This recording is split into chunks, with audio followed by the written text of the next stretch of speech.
अस्सलाम वालेकुम dear students, उम्मीद है कि आप सब लोग जो हैं वो खैरियत से होंगे। I am mister Suhail, your mathematics teacher. और आज का जो हमारा इम्पोर्टेंट लेक्चर है वो कंसिस्ट है 8.5 एक्सरसाइज पे। और इसकी जो हेडिंग है वो है कि circles connected with the triangles, यानी कि सर्कमस्क्राइब सर्कल, इन रेडियस और ई रेडियस के रेलिवेंट से हमारे क्वेश्चन हैं। अब अगर इस चैप्टर की हम बात करें तो इस चैप्टर की सबसे जो इम्पोर्टेंट एक्सरसाइज है वो ये वाली है। अगर हम इसको ग्रेडिंग करें, वैसे तो ये सारा चैप्टर बहुत इंपॉर्टेंट है, बट उसमें से जो टॉप प्रायोरिटी पे वो आपकी ये एक्सरसाइज है। इसमें से जो लॉन्ग क्वेश्चन है, प्रीवियसली ये जो चैप्टर था that was included in first year का ये सेकेंड 12 चैप्टर था, लेकिन अब जब सिलेबस आपका चेंज हुआ है तो इसको ये 10th में जब मूव किया गया तो ये उसकी वेरी इंपॉर्टेंट एक्सरसाइज है। अब इसमें जो मेन करैक्टर्स हैं, जो मेन चीज़ें हैं वो हैं फार्मूले। अब इसके जो पोर्शन हैं वो दो तरह के बनते हैं, एक रेडियस के हवाले से जो फार्मूले हैं वो, और दूसरा जो ट्रिग्नोमेट्री के हवाले से हैं, हाफ एंगल जो फार्मूले हैं वो। तो इसके मैंने दो पेपर्स बनाए हैं। एक जो पेपर है जो इम्पोर्टेंट है वो उसको हम डिस्कस करेंगे, और जो सेकंड पेपर है वो मैं उसकी जो PDF फाइल्स है वो आपको शेयर कर दूंगा, ताकि आपका जो दूसरा भी पेपर है जिसमें अगर कोई हाफ एंगल जो हैं उनसे रेलिवेंट अगर कोई क्वेश्चन आ जाए तो उनको भी आप उसको फार्मूले के ज़रिए सॉल्व कर सकें और वो आपको आने चाहिए। तो आज का जो हमारा टॉपिक है, जो लेक्चर्स हैं, उसमें हम रेडियस के हवाले से जो हमारे फार्मूलाज हैं उनको डिस्कस करेंगे, और इसमें साथ साथ जो है वो फार्मूले को हम पढ़ते जाएंगे और फिर क्वेश्चन के अंदर हम उनकी यूटिलाइजेशन करेंगे। The in radius small r से इसको डिनोट करते हैं, of a triangle with area A and semi perimeter is. R का क्या फार्मूला होगा? R is equal to delta over s होगा, r is equal to s over delta होगा, r is equal to delta over 2s होगा, या r is equal to s over 2 delta होगा। कौन सा राइट ऑप्शन है? आपने भी ये टॉपिक जो है वो पहले पढ़ा होगा, तो आपने खुद से अभी आंसर करना है, फिर मैं साथ में इसको एक्सप्लेन भी करता हूँ। आपके पास 5 सेकंड है। Haris Rashid, first one is C. Okay, anyone else? Khizar C, और कोई? तो ये जो स्मॉल आर है ना बेटा, इसका फार्मूला होता है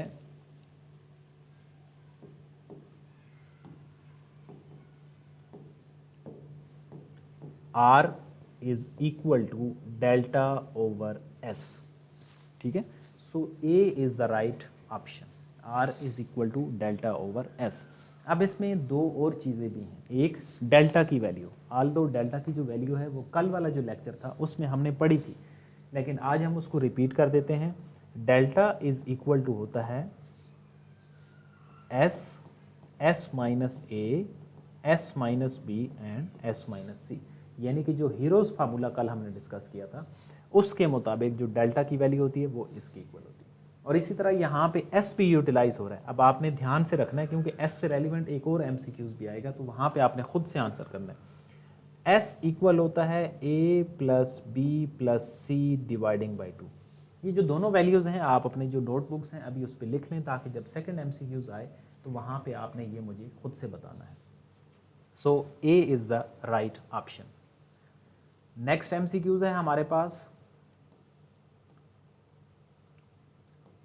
the circum radius R of the triangle with sides a B c and area delta is.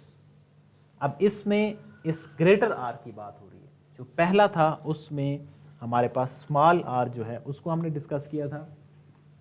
Haris second का ए, खिजर सेकंड ए, मासीरा सेकंड का ए, एनीवन एल्स? ठीक है जी, शाबाश। ये तीनों जो स्टूडेंट्स हैं आपका आंसर बिल्कुल ठीक है, A B C over 4 delta.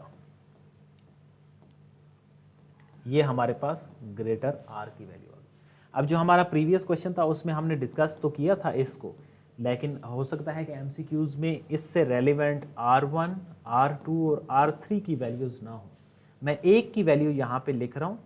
R की वैल्यू, R1 की वैल्यू होती है delta over S minus A, R2 की होती है delta over S minus B, और R3 होता है delta over S minus C. चलें, सारे जो हैं वो लिख दिए।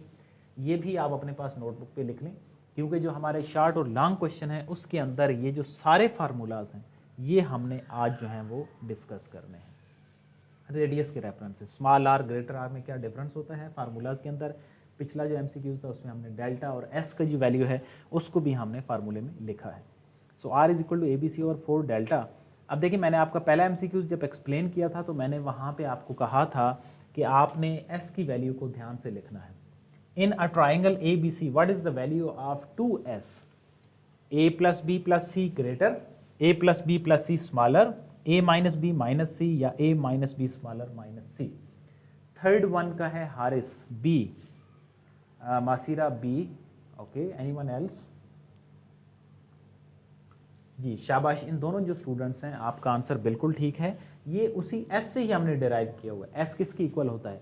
A plus B plus C dividing by 2। Khizar बिल्कुल ठीक है जी, आपका भी answer A plus B plus C dividing by 2 के इक्वल होता है। अगर वो जो डिवाइड वाला 2 है उसको आप दूसरी साइड पे जाके मल्टीप्लाई कर दें तो वो बन जाएगा 2S। तो 2S किसके इक्वल हो जाएगा? A प्लस बी प्लस सी की इक्वल हो जाएगा। तो S की फॉर्म में भी MCQs पूछा जा सकता है, 2S की फॉर्म में भी MCQs पूछा जा सकता है। सो ये थे हमारे MCQs जिसमें हमने जो फार्मूले हैं उनको डिस्कस किया। अब हम आते हैं short question. This is very important short question कि जिसमें आपके पास 4 चीज़ें हैं, आपको डाटा दिया हुआ है, आपने 4 चीज़ें फाइंड आउट करनी है। इन radius R, circum radius greater R and R1 and R2। सारे फार्मूले मैंने आपको लिखे। मैंने क्या बताया था आपको कि इसमें ये जो एक्सरसाइज है इसमें 2 तरह का पोर्शन है। एक ट्रिग्नोमेट्री के रेफरेंस से जो फार्मूले हैं उसका मैंने अलग से पेपर बनाया हुआ है, और दूसरा जो है वो है रेडियस के रेफरेंस से जो है, वो दोनों आपके साथ शेयर कर दूंगा। जो मोस्ट इंपॉर्टेंट है उसमें से क्वेश्चन इसमें ज़्यादा है, वो मैंने यहाँ पे इसको इसलिए डिस्कस कर रहा हूँ। सो आपके पास ABC तीनों वैल्यूज़ मौजूद हैं, आपने सारी जो चीज़ें हैं वो फाइंड आउट करनी हैं। तो हम डिस्कस करते हैं डिटेल के साथ, आपने समझना है क्योंकि लॉन्ग क्वेश्चन के अंदर फिर इन्हीं का जो है वो यूटिलाइजेशन होगी। A is equal to 10, B is equal to 13 and C is equal to 70। So आपको वैल्यू निकालनी है R की। R तो इक्वल होता है डेल्टा ओवर S के। सो मीन्स अगर हमें डेल्टा और S की वैल्यू मिल जाए तो फिर हम जो है वो R की वैल्यू को निकाल सकते हैं। सबसे पहले निकालें S। S इक्वल होता है A plus B plus C dividing by 2। So S is equal to means 10, 13, 17 dividing by 2। तो इसका आंसर निकालें। आप साथ साथ अपनी जो कैलकुलेशन है उसको करते जाएं और फिर आपने वेरीफाई करना है कि क्या आपका आंसर ठीक है या नहीं। So the value of S is equal to 20। अब दूसरा काम आ जाता है डेल्टा का, डेल्टा की वैल्यू। सो डेल्टा किसकी इक्वल होता है आप जानते हैं, Hero's formula S minus A, S minus B and S minus C. Means delta is equal to, S की वैल्यू है 20, so 20 minus 10, 20 minus 13 and 20 minus 17। So delta is equal to 20। Multiply की form में आप लिखते हैं ताकि आपके जो गलत होने की, मासीरा आपने बिल्कुल ठीक निकाला है answer, that is S is equal to 20। Haris आपने निकाला 3.24 एंड खिजर 3.24। लेट्स सी, देखते हैं क्या होता है जी। 10 multiply 7 and multiply 3। So delta is equal to हमारे पास क्या आएगा जी, 200 मल्टीप्लाई 21, 4200 स्क्वायर रूट करेंगे। सो द आंसर इज 64.81, इसको हम कर देते हैं। अब हमें निकालना है R is equal to, delta की भी वैल्यू हमारे पास मौजूद है, हमारे पास S की भी वैल्यू मौजूद है। R is equal to delta over S। So the value of R 3.24। Very good जी, 2 स्टूडेंट का R की वैल्यू ठीक थी, हारिस की भी ठीक थी, खिजर आपकी भी ठीक थी। 3.24, this is the value of R। अब हम निकालते हैं अपना जो ग्रेटर R है उसकी value, which is equal to ABC ओवर 4 delta. R is equal to किसकी इक्वल होता है, ABC और 4 delta.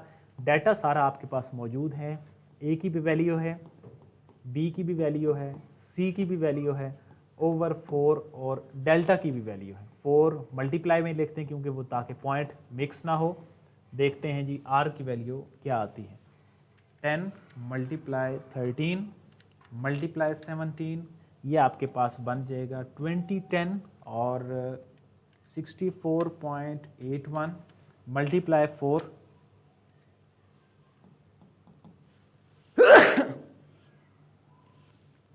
So the answer is 259.24.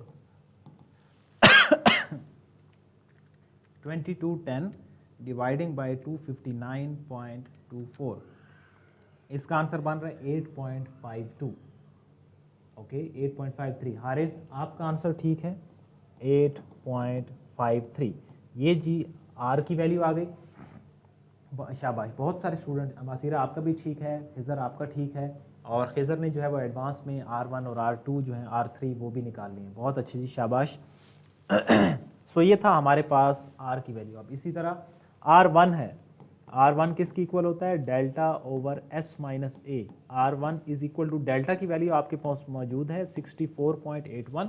S minus ए आप पूरा लिख दें तब भी ठीक है, बट अगर आपको अंडरस्टैंडिंग हो तो S माइनस ए हमारे पास हमें पता है कि वो 10 के इक्वल है, तो R1 डायरेक्ट भी आप निकाल सकते हैं 64.81 dividing by 10. The answer is 6.481. और इसी तरह 6.48 जी. हारिस बिल्कुल ठीक है जी. मासीरा ठीक है जी, शाबाश. खिज़र का भी ठीक है. और R2 जो है वो आपने खुद निकालना है. ये जो शार्ट क्वेश्चन है इसमें 4 चीज़ें हैं, तो 4 मार्क्स का ये बड़ा हेल्दी जो है वो शार्ट क्वेश्चन बनता है. इसमें चीज़ें चेंज की जा सकती हैं. R2 R3 पूछा जा सकता है, सारे R के रेफरेंस से पूछे जा सकते हैं, R1 R2 R3. ठीक है, तो किसी भी हवाले से ये 4 जो मार्क्स हैं ये जस्टिफाइड हो जाते हैं. हर एक जो है वो एक मार्क्स का है. ठीक है जी, शाबाश. Well done मासीरा. 9.26 नेक्स्ट का. हारिस 9.26 R2 का. बहुत अच्छे. और खिज़र ने भी अभी निकाला है. ओके वेल डन जी, शाबाश. आपको अंडरस्टैंडिंग हो गई है, बट जो मेन इसमें इंपॉर्टेंट चीज़ है that is formula and simplification. तो पहले आपको फार्मूला आना चाहिए और फिर उसको सिंप्लीफाई करना आना चाहिए. अब हम चलते हैं अपने जो नेक्स्ट क्वेश्चन की तरफ. Prove that square root. अब ये स्क्वायर रूट है, तो इसको आपने प्रूव करना है कि ये डेल्टा के इक्वल है. अब प्रूव तभी आप कर सकते हैं जब आइडेंटिटीज़ होती हैं. आइडेंटिटीज़ में प्रूव करने के लिए आपने वो साइड चूज़ करनी है जिस साइड पे फार्मूला ज़्यादा सब्सटीट्यूट हो रहे हैं. अब देखें, राइट साइड एक ही फार्मूला है डेल्टा का, जो दूसरी साइड है इसमें आपके पास हर एक का एक फार्मूला है, R1 R2 R3. अब 2 तरीके होते हैं, लेफ्ट हैंड साइड को अलग सॉल्व करें, राइट हैंड साइड को अलग सॉल्व करें, दोनों को इक्वेट करें, या इनका क्या करें, आप हर एक का जो है वो फार्मूला सब्स्टिट्यूट कर दें, लेफ्ट साइड एक को सॉल्व करें, उसका आंसर राइट के इक्वल निकाल लें. तो जैसे आपको आसानी लगे आपने उसी रेफरेंस से सॉल्व करना है. तो देखते हैं जी, फार्मूला सब्स्टिट्यूट करते हैं लेफ्ट हैंड साइड. चले हम इनको ना दोनों को इक्वल करके ही सॉल्व करते हैं. ठीक है, लेफ्ट हैंड साइड और राइट हैंड साइड को एक दूसरे के इक्वल रख के. ठीक है जी. R की वैल्यू क्या है? Delta over S multiply delta over S minus a multiply delta over S minus B और delta over S minus c. अब ये यहाँ तक क्या चीज़ है, यहाँ तक हमने फार्मूला को सब्स्टिट्यूट किया हर एक की अलग अलग.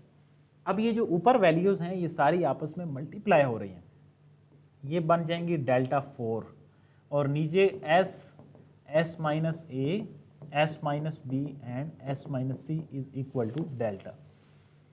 अब अगर आप गौर करें तो जो भी फार्मूला होता है, फार्मूला आपको दोनों साइडों से याद होना चाहिए.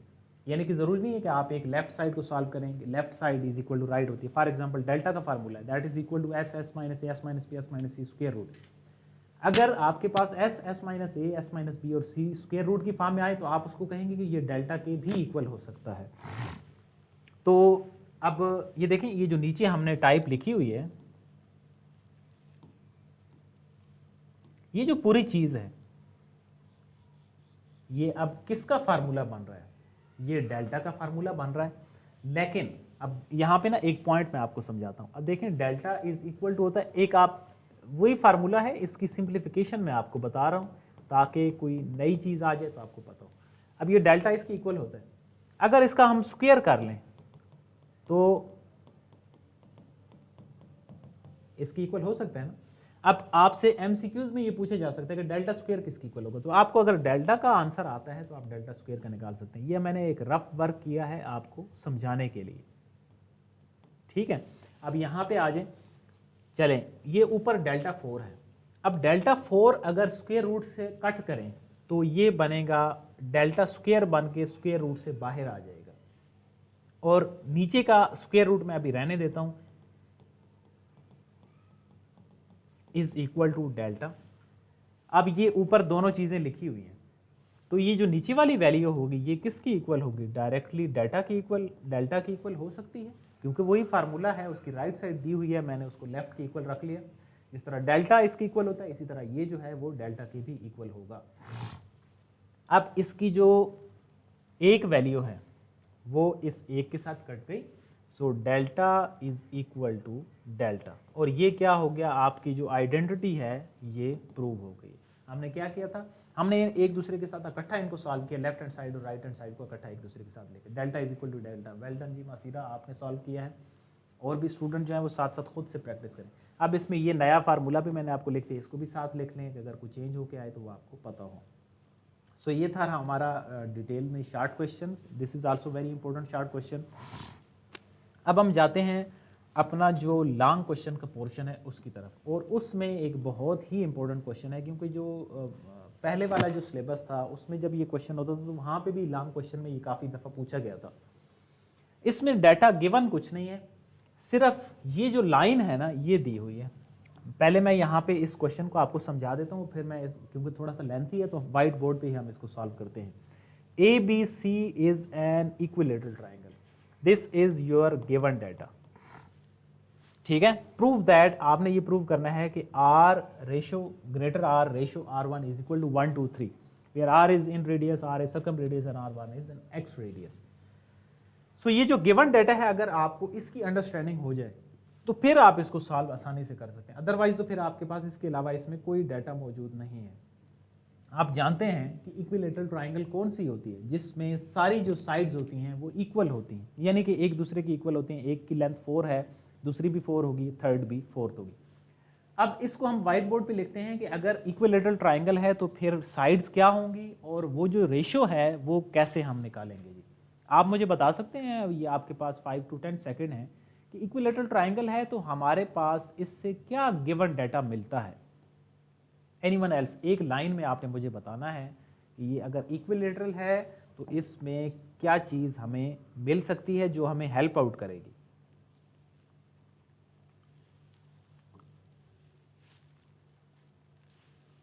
किसी को नहीं आता? चलें जी, प्रूफ स्टार्ट करते हैं हम अपना।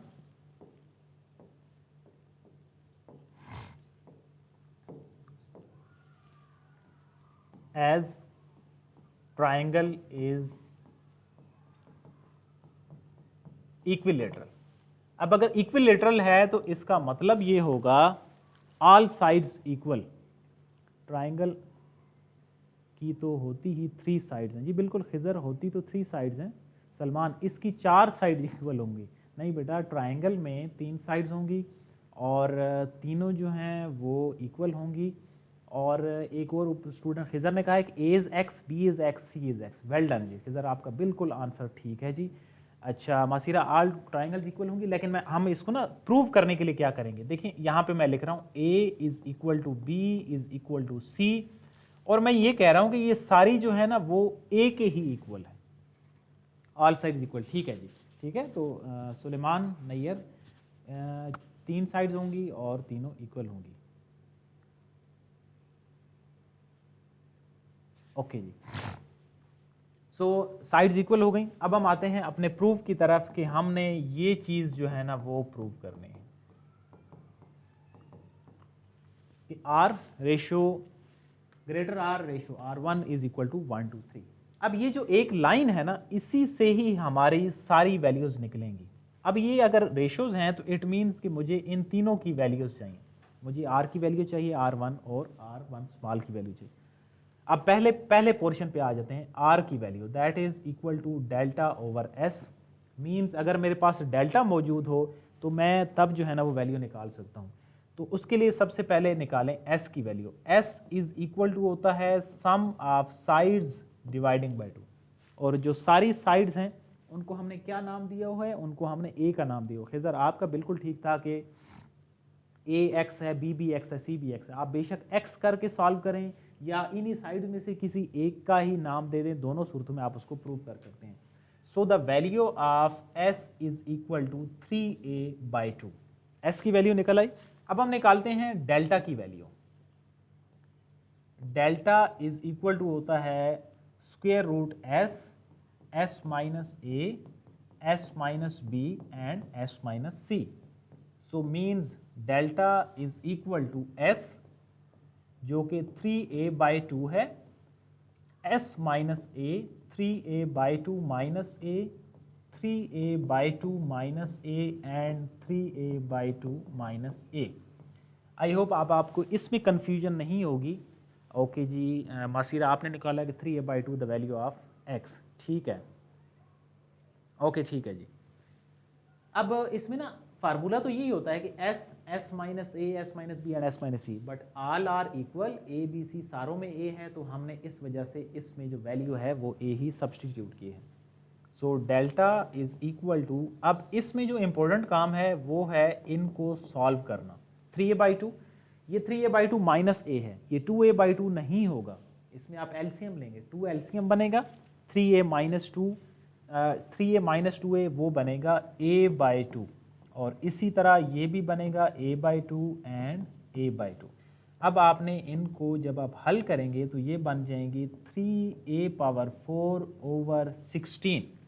इसको अगर आप स्क्वायर रूट से बाहर निकालेंगे तो ये बनेगा √3a² ओवर 4। अब जो r की वैल्यू है ना, r की वैल्यू के लिए दो वैल्यूज हमें चाहिए थी, एक हमें डेल्टा की वैल्यू चाहिए थी और एक हमें s की वैल्यू चाहिए थी। तो दोनों वैल्यूज हमारे पास यहाँ पे मौजूद हैं, डेल्टा की भी मौजूद है और s की भी मौजूद है। r is equal to delta over s, √3a² dividing by 4 dividing by s, 3a/2 था, ठीक है। r की वैल्यू क्या होती है, डेल्टा ओवर s होती है, तो s की वैल्यू थी 3a/2। मैंने यहाँ पे ना आसान करने के लिए r is equal to delta over s मतलब डिवाइडिंग बाय s मैंने इस तरह इसलिए लिखा है ताकि आपको जब उसको सिंप्लीफाई करें तो वो आसानी रहे, मल्टीप्लाई करेंगे तो वो साइड्स जो हैं वो चेंज हो जाएंगे।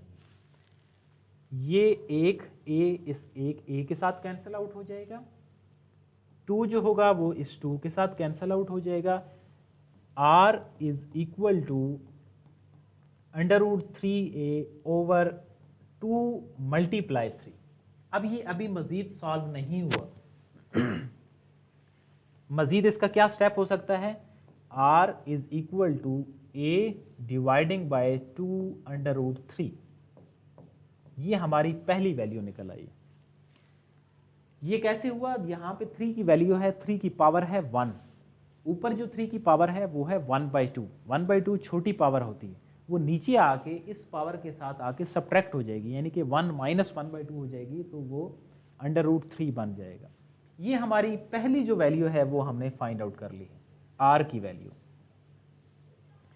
अब हम जाते हैं और अपनी जो दूसरी वैल्यू है उसको फाइंड आउट करते हैं, और वो जो दूसरी वैल्यू है वो किसकी है, वो है ग्रेटर r की। r is equal to ABC/4 delta.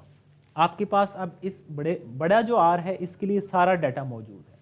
आपके पास ABC जो होंगे वो तो तीनों a ही हो जाएंगे, ओवर 4 और डॉट जो डेल्टा है उसकी भी वैल्यू आपके पास मौजूद है, √3a² over 4, √3a² dividing by 4। So r ये और ये आपस में कट गए, ऊपर बन रहा है a³ और नीचे बन रहा है √3a²। The value of r is equal to a dividing by √3। ये है सेकंड वन की वैल्यू। अब हम आते हैं अपने थर्ड वन की वैल्यू पे, वो है r1 जो कि किसकी इक्वल होता है, delta over s minus a। अब आपके पास डेल्टा की भी वैल्यू मौजूद है, s माइनस a की भी वैल्यू मौजूद है।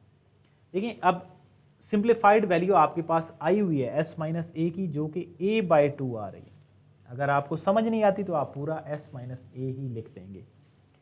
सो r1 is equal to the value of delta delta क्या चीज़ है? Under root 3 A square dividing by 4। अब इसको भी मैं डिवाइड करके लिख रहा हूं इस फॉर्म में ताकि आपको अंडरस्टैंडिंग अच्छी हो जाए। s माइनस ए की क्या वैल्यू निकली थी? a by 2। So the answer of R1 is equal to under root 3 A square over 4 multiply 2 over a।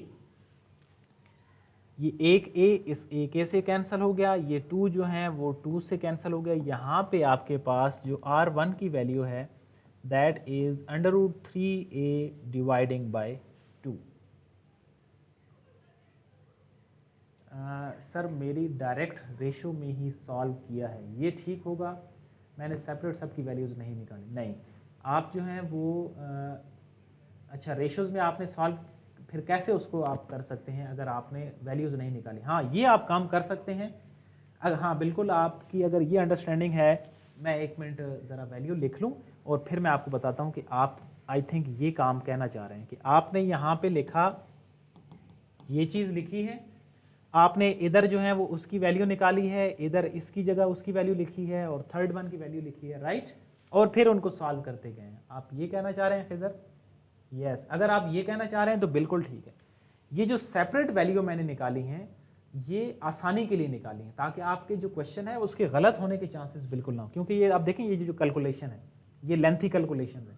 अगर आप उसको एक ही जगह पे निकालेंगे तो वो ज़रा मिक्सअप हो जाएंगी और उसमें आप गलत कर देंगे। तो ज़्यादा आसान तरीका कौन सा होता है कि आप हर एक की अलग अलग वैल्यू निकालें, वैल्यू एक एक लाइन में निकल आएगी, आप फिर उसको जो है वो अलग अलग उसको पुट कर दें, सब्स्टिट्यूट कर दें, जिस तरह मैं यहाँ पे करने लगा हूँ। जी बिल्कुल ठीक है जी, अगर आपका प्रूव हो गया तो दैट्स वेरी नाइस। अब देखिए ये तीनों वैल्यूज हमारे पास मौजूद हैं, अब हम इनको सब्स्टिट्यूट करके प्रूव करते हैं। R इज इक्वल टू, अब पहला जो R था उसकी वैल्यू क्या थी? a over 2 under root 3, a over 2 under root 3 ratio. Second की वैल्यू है a over under root 3, third one की वैल्यू है under root 3a dividing by 2। आपको क्या चाहिए था? आपको इस रेशो को प्रूव करना था 1:2:3 में। मीन्स आसान लफ्ज़ों में अगर आप समझें तो आपने इसको 1 बनाना है। अब ये 1 कैसे बन सकता है? Multiplying by 2 on all sides. Khizar आप ये कह रहे हैं उस बेटा देखिए आप ये कर सकते हैं, लेकिन देखो आसान मजीद क्या हो सकता है, एक ही लाइन में अब आप यहाँ पे ना multiplying by 2 under root 3 over a, ठीक है? अब देखिए ये a over under 2 under root 3 है ना, अगर सब को 2 अंडर रूट 3 ओवर a या कम से कम इसको करेंगे तो ये 1 तो बन जाएगा ना। हमारा पहला अभी काम क्या है कि हमने इसको 1 बनाना है। आगे देखते हैं कि क्या वो 2 3 बनते हैं या नहीं। तो हम इस टर्म से मल्टीप्लाई करेंगे, जिस तरह मैं आपको कहूँ कि 5/3 है तो 5/3 को किससे मल्टीप्लाई करेंगे कि वो 1 बन जाएगा? आप कहेंगे 3/5 से, 5/3 मल्टीप्लाई 3/5 तो वो 1 बन जाएगा। इसी तरह यहाँ पे R ratio R1 is equal to a over 2 under root 3 है, उसके साथ हम मल्टीप्लाई कर रहे हैं 2 under root 3 over a ratio. दूसरे की वैल्यू कौन सी है? a ओवर अंडर रूट 3, इसके साथ हम मल्टीप्लाई किसको कर रहे हैं? 2 under root 3 dividing by a, और रेशो थर्ड वन की जो वैल्यू है वो हमारे पास इक्वल है under root 3a dividing by 2, और हम इसको भी मल्टीप्लाई कर रहे हैं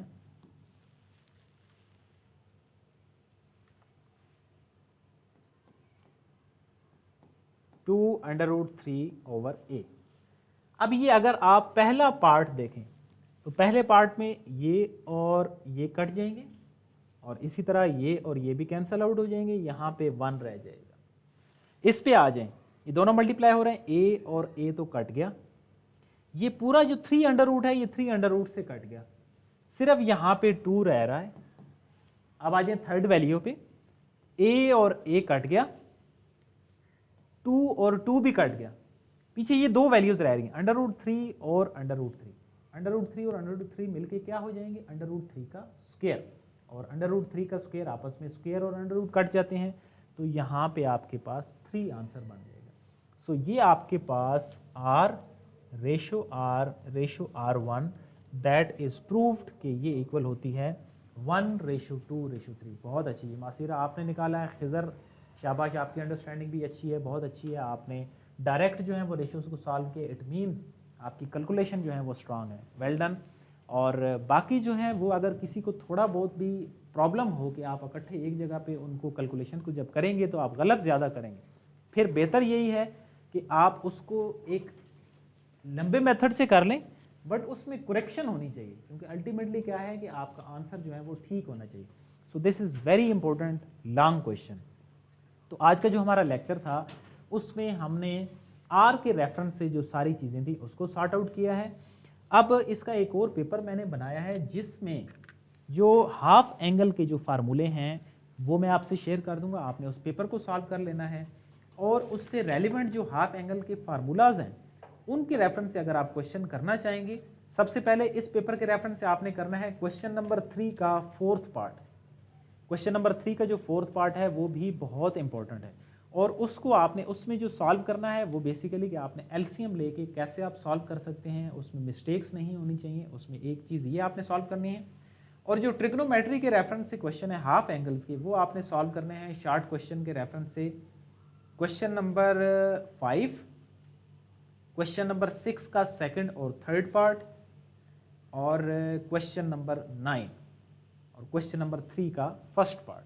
ये जो है ये आपने फर्दर जो है वो इसके जो हाफ एंगल्स के रेफरेंस से फार्मूलाज हैं उसको आपने सॉर्ट आउट करना है। आई होप कि आज का लेक्चर जो है वो आपको क्लियर होगा और आप इसको ज़रूर सॉल्व करेंगे, क्योंकि इस चैप्टर की ये सबसे इंपॉर्टेंट एक्सरसाइज है और आपने इसको मैक्सिमम जो क्वेश्चंस हैं वो सॉल्व करने हैं ताकि आपको ये एक्सरसाइज क्लियर हो जाए। So see you in the next class with next topic, and that is 8.6। Till then, अल्लाह हाफिज़।